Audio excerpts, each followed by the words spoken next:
वो कैपेसिटी नहीं है। अब कल हमारे वजीर आजम साहब गए तो उन्होंने कहा मैं कोई कटोरा लेके यहाँ पे नहीं आया यूए के अंदर, अब हमने ये कटोरा लेके जाना बंद कर दिया है। These were his words. मुझे तो शर्म आती है ये बात करते हुए कि हमारा वजीर आजम ऐसी बातें क्यों करता है। अच्छा बात नहीं है। बात यह है कि वो कहता है कि you can love India, you can hate India, but never ever you ignore India. You can't ignore India. India को आप इग्नोर नहीं कर सकते क्योंकि जितनी उसकी वैल्यू है दुनिया के अंदर, दुनिया का कोई कंट्री उठा के यूएनओ के अंदर भी हमारी तरफ से यही बयान दिया गया है, जो है वो इंडिया इस टाइम ख़तरनाक बनता जा रहा है। तो वो मुनीर अकरम है, उन्होंने बयान दिया है कि इंडिया जो है न्यू इंडिया, असल में उन्होंने बात न्यू इंडिया की इसलिए बात की जो आने वाला दौर है इंडिया का। और मोदी साहब ने जो इलेक्शन जीतना है, इनको खौफ है जिस तरह के पहले ये चला रहे थे या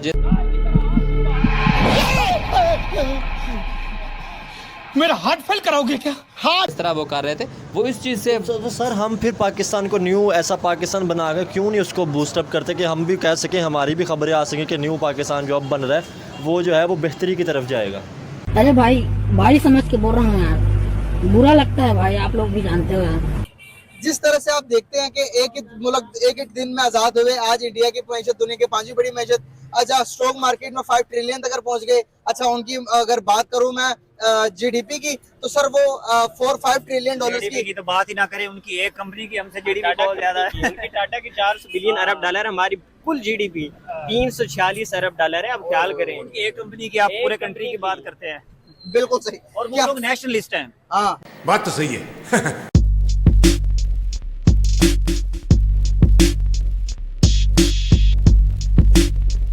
दोस्तों, एक तरफ हम देखते हैं कि यूनाइटेड अरब एमिरेट्स जो है उसने पाकिस्तान के वजीर आज़म जो कि कल अबू धाबी में थे, $10 बिलियन की इन्वेस्टमेंट का जिसे आप कहें कि वादा किया है कि हम करेंगे, कमिटमेंट की है। अमूमन मुल्कों की जो वादे होते हैं वो किस हद तक मटीरियलाइज होंगे, इसका ताल्लुक आपकी कैपेसिटी से है। मिसाल के तौर पे इंडिया और यूएई जो बायलैटरल ट्रेड है वो कहा जा रहा है कि 2030 तक तकरीबन $100 बिलियन पे चली जाएगी। फ्री ट्रेड एग्रीमेंट जो है उन्होंने ऑलरेडी मई 2022 से किया हुआ है। सो I2U2, अगर आपको नहीं पता तो बता दूं कि I2U2 एक प्राइवेट एंटरप्राइज पार्टनरशिप है, जो कि ये समझ लें कि इसको पब्लिक प्राइवेट पार्टनरशिप भी आप कह सकते हैं, जो 2023 में साइन की गई थी। और I2U2 प्राइवेट एंटरप्राइज पार्टनरशिप, इसमें तकरीबन अरबों डॉलर की इन्वेस्टमेंट्स के वादे वाइद हो चुके हुए हैं। और इंडिया अब अमेरिका, इजराइल और यूएई के साथ मिलके अरबों डॉलर्स के बातें कर रहा है। और हम अपने दोस्त ममालिक, इस्लामी ममालिक जिन्हें हम कहते हैं, उनसे आज तक वो पेमेंट नहीं ले सके, वो पैसा नहीं ले सके जिनको देने की वो सलाहियत रखते हैं। आई विश कि हम वो इन्वेस्टमेंट उनसे ले सकें, जो इन्वेस्टमेंट हमारे लिए बड़ी अच्छी होती, लेकिन हम नहीं ले सके, हमारी वो कैपेसिटी नहीं है। अब कल हमारे वजीर आजम साहब गए तो उन्होंने कहा मैं कोई कटोरा लेके यहाँ पे नहीं आया यूए के अंदर, अब हमने ये कटोरा लेके जाना बंद कर दिया है। These were his words. मुझे तो शर्म आती है ये बात करते हुए कि हमारा वजीर आजम ऐसी बातें क्यों करता है। ये अल्फाज ही क्यों इस्तेमाल किए जाते हैं? बहुत सारे अच्छे अल्फाज हैं जिनका इस्तेमाल किया जा सकता है।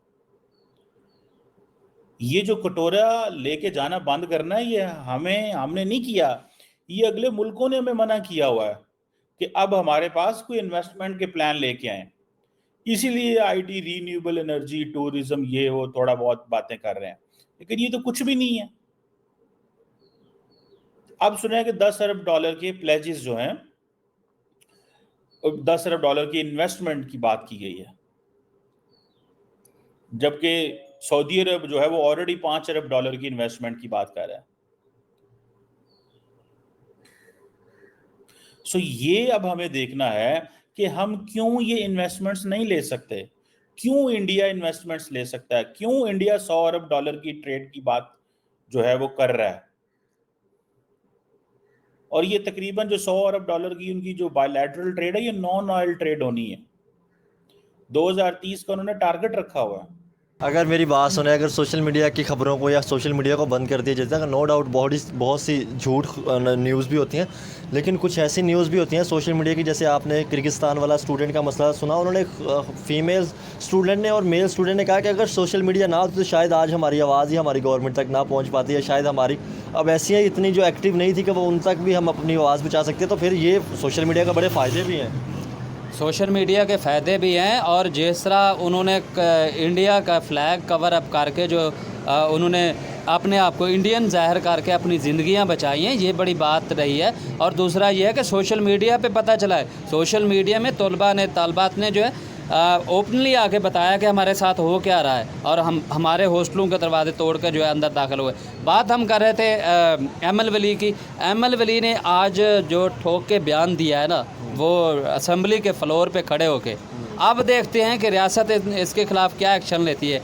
क्या ये जो कानून है या ये सिर्फ मकड़ी का जाला बन गया है जिसमें एक ताकतवर जो है तोड़ के चला जाता है और गरीब उसमें फंस जाता है। भाई बात यह है कि वो कहता है कि you can love India, you can hate India, but never ever you ignore India. You can't ignore India. India को आप इग्नोर नहीं कर सकते, क्योंकि जितनी उसकी वैल्यू है दुनिया के अंदर, दुनिया का कोई कंट्री उठा कर वैल्यू के अंदर भी हमारी तरफ से यही बयान दिया गया है, जो है वो इंडिया इस टाइम ख़तरनाक बनता जा रहा है। तो वो मुनीर अकरम है, उन्होंने बयान दिया है कि इंडिया जो है न्यू इंडिया, असल में उन्होंने बात न्यू इंडिया की, न्यू इंडिया की इसलिए बात की जो आने वाला दौर है इंडिया का, और मोदी साहब ने जो इलेक्शन जीतना है, इनको खौफ है जिस तरह के पहले ये चला रहे थे या जिस तरह वो कर रहे थे, वो इस चीज़ से। तो सर हम फिर पाकिस्तान को न्यू ऐसा पाकिस्तान बनाकर क्यों नहीं उसको बूस्टअप करते कि हम भी कह सकें, हमारी भी खबरें आ सकें कि न्यू पाकिस्तान जो अब बन रहा है वो जो है वो बेहतरी की तरफ जाएगा।